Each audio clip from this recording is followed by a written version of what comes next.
Okay. Janet Nepales, GMA7. Hi, Maggie. Hi. Oh, Congratulations. thank you so much. How are you I, doing? I'm doing fine, and I joined the and enjoyed the movie from beginning to end. Oh, nice. How does it feel to be a kick-ass actress? Um, Thank you for saying that. Definitely a matter of opinion. I try my best, but if the audiences are happy, then I'm happy. And do you feel the pressure of carrying the movie as a lead actress? Um, you know, I think the work was so hard and so grueling that I really wasn't thinking about being a lead or not or what. I think for me, I took it day by day and sort of like took what was in front of me, tackled it, and it's like, okay, next day. And so it was all very like small picture right in front of me. And I think now I'm sort of realizing, oh wow, I'm so glad that, I did a good enough job to where it can lead the film. What kind of training did you undergo, and did you have any accidents or mishaps? I didn't have a ton of, there was no time to train before this film. I wish I had more time to train for this film, but it was really crunch time when we got to go on this, and then when I sort of when I got to Europe, that's when I really got into the bulk of like training and the choreography and most of it. And so that was happening simultaneously when I was filming. So it made the workload a lot, but very worth it. But you have a lot of training in martial arts. Can you talk more about that and how useful it was for your film? I don't have any actual martial arts training. A lot of people think I do. I am trained for film, so I do know a lot, but I've gotten all these calls before, like, oh, this martial arts magazine wants to put you on the cover, and I'm like, oh no, I can't do that because that's phony. I'm like not a martial artist, but I am trained, for film, which it encompasses a lot of different disciplines, and so I do know how to fight for camera. I am trained, but I'm not trained in any one discipline.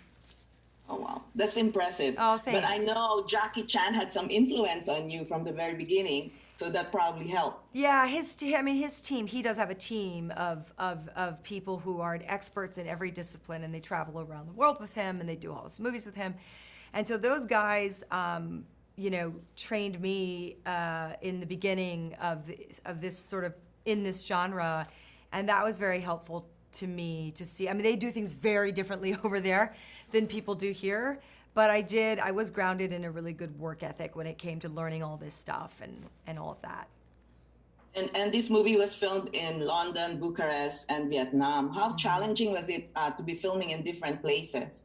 Very. I mean, because I think that we, especially the bulk of the film in Bucharest, I mean, we were there from January to March, so you're talking about the coldest months in Eastern Europe, and we had a lot of exteriors and a lot of, different elements, and snow and things like that would mess up all of our exteriors, and we'd have to change schedules a lot and stuff depending on the weather. But, it's always tough because you're away from home for so long and you're dealing with unfamiliar territory and a huge work schedule.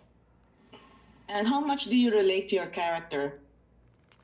I mean, I think I do in a lot of ways. I think that, a lot of people really live that duality to varying degrees, obviously, but we all have different sides to our personalities, things we don't want people to know. Sometimes we let people in, sometimes we don't. There are a lot of people who do keep people at arm's length because they have secrets.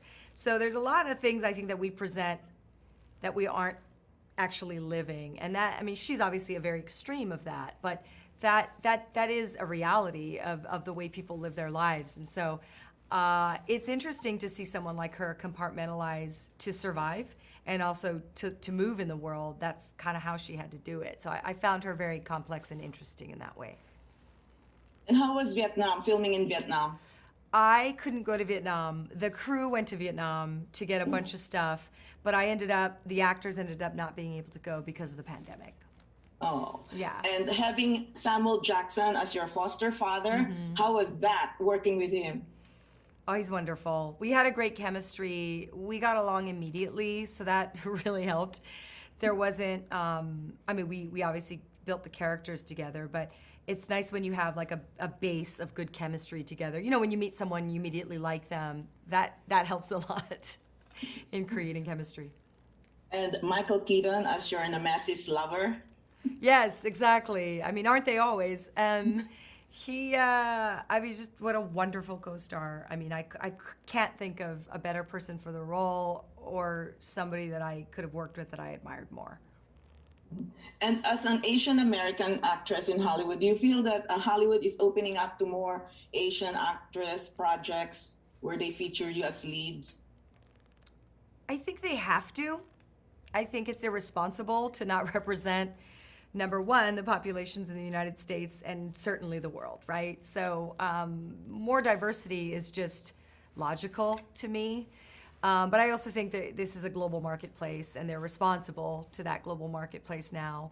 So I think there are more opportunities coming up. And with streaming and all of this stuff, there's just more stuff being made, which is even greater for more minority castings too.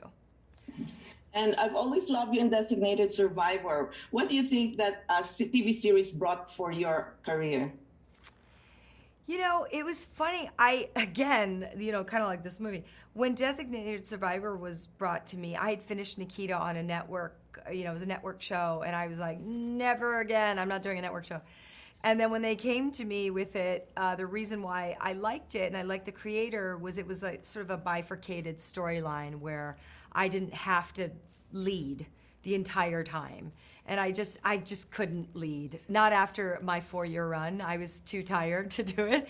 So the fact that I could share lead screen time with Kiefer Sutherland was very enticing to me. And I ended up having a really great time and meeting such great writers and having such great co-stars that I'm really glad I didn't close off to it because it was a great experience for me.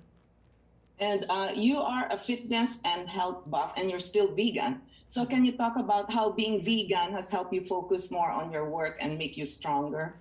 I think just diet in general is it's really important what you put in your body. Every time you put something in your body, you're voting for whether you want to be healthy or not.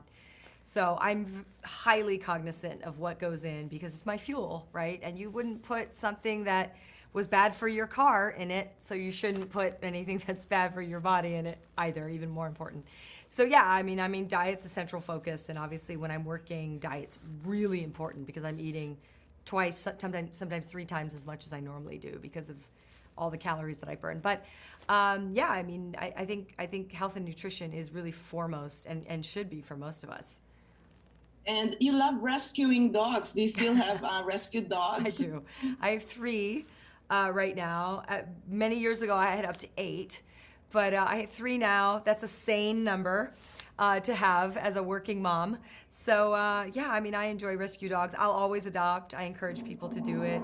It's the best decision you'll make.